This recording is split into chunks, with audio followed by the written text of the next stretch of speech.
Hi, folks. Welcome. Today, we are going to talk about what insurance coverage every New York City rider should have, but most don't. Welcome to our new informative segment of Moto Talks with Mitch and Mel for the law firm of Proner and Proner. I'm your host and fellow rider, Mel Maguyup. And as often as we can, we will sit down with the personal injury expert himself and rider, Mr. Mitch Proner, a personal injury attorney with over 30 years of experience, here to answer your questions or any interesting topics that you might find useful in your personal injury world. How you doing, Mitch? Pretty good, pretty good. You know, it's funny. I'm practicing law for over 30 years. I think I'm riding for close to 40 years. Oh, wow. It's been a while. Anyway, okay. So I'm just gonna let it rip right away. Let's do it. Basically, here's a story. Okay. Most people, when they get motorcycles, most people, not everyone. When I was a kid, I was riding around on mini bikes and dirt bikes, didn't have insurance. I get it. But when you become a responsible adult, hopefully, even if you're irresponsible, but when you become an adult, you get your bike registered, and part of the registration process is you need insurance. Very few people understand an insurance policy. The dealer might help you get insurance. You might have your own broker helps you with insurance. Okay. People call us up after incidents, and one question we definitely ask is, did you have insurance? Now, they might say, doesn't matter. Accident wasn't my fault. I want to report it to my insurance carrier. That's not the way it works. Because no matter what happens at the accident scene, that other vehicle might not be insured. Just because you purchase insurance and you get an insurance card and you keep that card in your glove box in your car, it doesn't mean you pay your premiums when they come due. And if you don't pay your premiums, the insurance company can send you a notice saying, we're going to discontinue your coverage. They don't say you have to take that card out of your glove box and tell the cops you didn't pay your insurance. They just send you a revocation. And there's specifics on how they have to do it. It has to be in 10-point font, and there's restrictions in the law. But oftentimes, the other vehicle is uninsured. And on your own coverage, you have uninsured motorist coverage. But in order to avail yourself of that coverage, you have to report it to your carrier. Okay. So it makes sense to timely inform the claim to your carrier. But sometimes the rider will say, well, won't my coverage costs go up, my premiums? It might happen. Yeah. It might happen. Because the insurance carriers aren't just looking out for claims made. They're looking for how many times you were involved in an accident. Right. Even if it's not your fault. And the insurance companies have a centralized information bureau where all claims are reported. So I'll do a deposition, and the other side will ask my client, have you had any previous accidents where you injured the same body parts? And my client says, no. And then they start coming up. Didn't you have a workers' comp claim in 2014 where you injured your ankle? Oh, yeah. Oh, yeah, I did, but I didn't really get injured in the ankle. Well, didn't you go to the doctor? I might have went. How long did you go? I think I went for like 6 months. But then I was all better after that. Well, it would have been better if they just said, yes, I injured my ankle, went to the doctor for 6 months, and that was it. It was fine. But instead, by saying, no, I didn't have any other claims, it's admissible. Because it's a lie.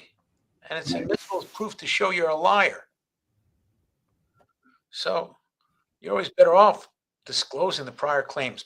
But aside from that, the fallacy that you shouldn't report it to your own carrier is a fallacy.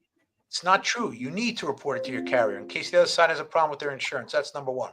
Okay. Now, number two, okay, we're going to report to your carrier. Tell me about your coverage. I got full coverage. They think that that's the best coverage you've got. What full coverage means is you're covered for not just liability. That means if you injure someone else, you're liable. Right. Or if there's a passenger on your bike that gets hurt and they bring a claim against you, liability will pay that. Okay. Not just uninsured motorist coverage, which we talked about if the other vehicle doesn't have insured. It also has fire and theft and collision. But it could be the minimum limits. So you could have full coverage and your property damage limit is $5,000. Yep. Or you could have a bike that you bought from the dealer and you financed it. Right. And so when you finance that bike might have been listed as retail at $17,000, but with your 3-year finance agreement, you might owe $32,000. Now, the bike's on the road. You're not entitled to the money that you owe that finance company. You're just entitled to the value of the bike. Right. You take it out of the dealership, the value goes down because it's no longer a new bike, it's a used bike. Yeah. That bike that you paid $16,000 for might only be worth $9,000. Yep. But you owe $32,000. And you made some payments. So now they say, okay, you owe us $29,000. And you're like, but the accident wasn't my fault. I got hit in the rear. And they say, yeah, well, you still owe us $29,000. And you're like, but the carrier only wants to pay me $9,000. Well, you owe $20,000. Wow. Yep. Yeah. But you had full coverage. It wasn't worth very much. One coverage that you could have that will cover the additional finance charges on top of the value of your bike is called gap insurance. Yep. And you should inquire, if you finance your bike, you should get gap insurance. I mean, I don't mean to interrupt you, but I went through that exact situation. My not an accident, but my bike was stolen. But that I did that. Sorry to interrupt, but I'm a witness to that. Yeah, bikes get stolen. Have the gap insurance, covers it. Okay, now the second thing is maybe in that accident where you had the minimum policy, you got full coverage, you broke your leg.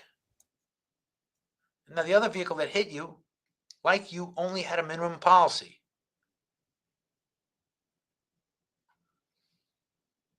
You got big medical bills. Well, those medical bills, you're not getting an additional payment for them while they're being incurred. All they've got is $25,000. So your medical bills could be $60,000.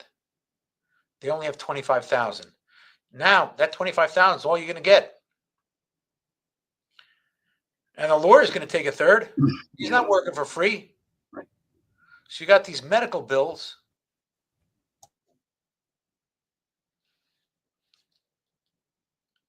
You're not getting money for your pain and suffering. You're not getting money for your lost earnings.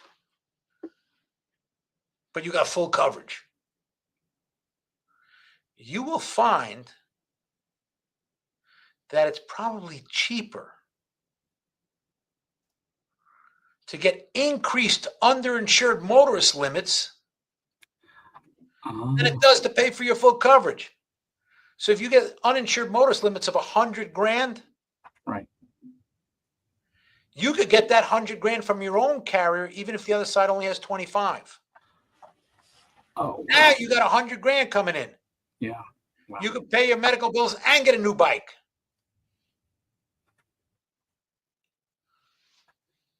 It's better than the full coverage.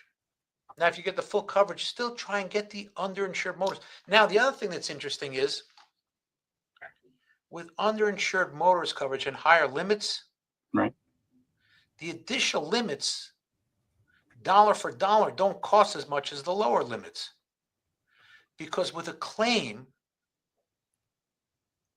it's more likely to be processed within the lower limits. So if you get, let's say, 500,000 or $1 million in coverage, Right.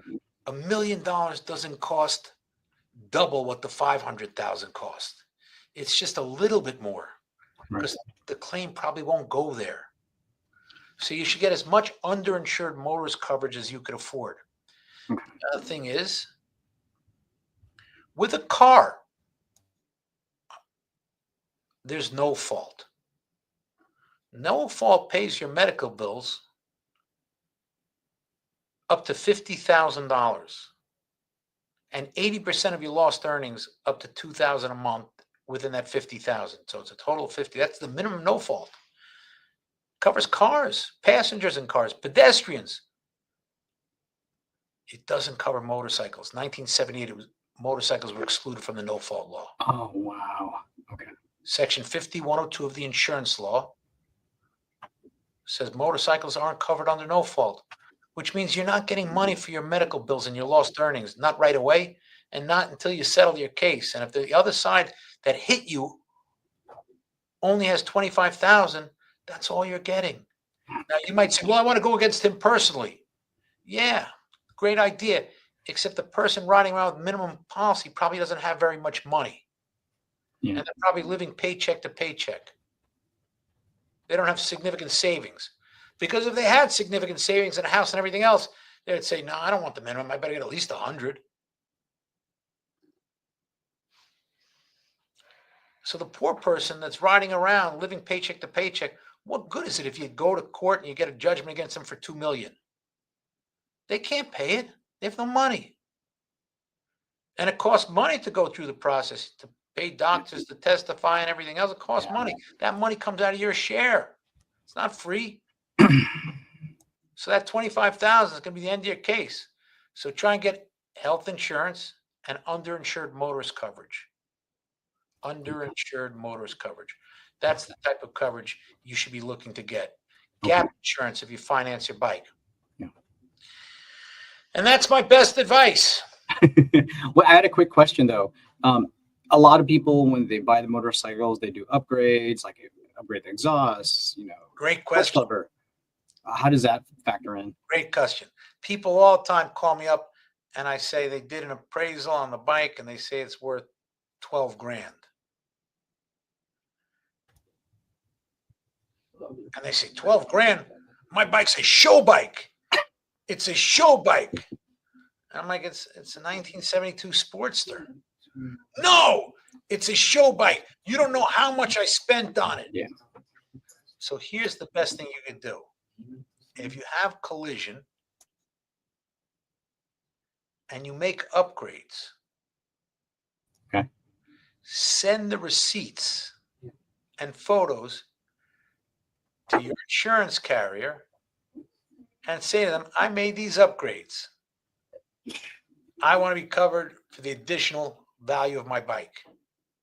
Oh, okay, nice. Now, a lot of times the carrier is going to say they'll take into account new pipes. They might add, $50,000 or $500. The $500 they might add for your new pipes, right? Because they're used to people changing their exhaust, especially on bikes like Harleys.